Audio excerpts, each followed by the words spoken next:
What would you do if you turned into a child and were thrown into a bathtub? Just moments ago, Jean-Pierre Polnareff was struggling, but he quickly came up with a plan. With a relaxed expression on his face, he released something. A strange, chocolate-colored object floated to the surface of the water. Gessie stared in shock. The smell hit him, and he had a bad feeling. Then, in the blink of an eye, Jean-Pierre Polnareff kicked the object right into Gessie's face. Gessie was immediately horrified. He never expected Jean-Pierre Polnareff would stoop so low as to use feces as a weapon. While Gessie was busy wiping it off, Jean-Pierre Polnareff made his escape through the back door. But as he ran, he noticed something lying on the ground. It was an embryo, a baby inside the clothes. And to his shock, the baby was none other than the older woman who had just given him a bath. Gessie then revealed that Jean-Pierre Polnareff had only gotten lucky earlier, dodging his stand attack and shrinking down to about 7 or 8 years old.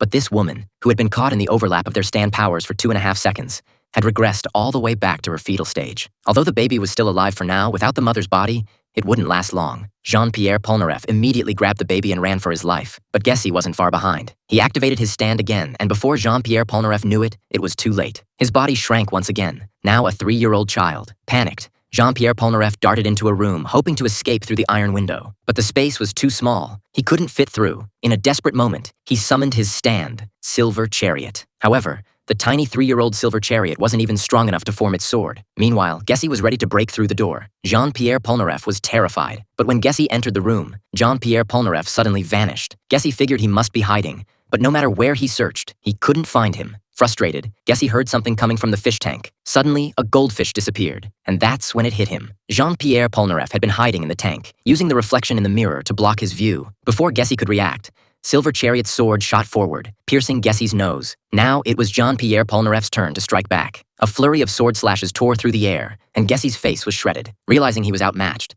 Gessie turned and fled, jumping straight out the window.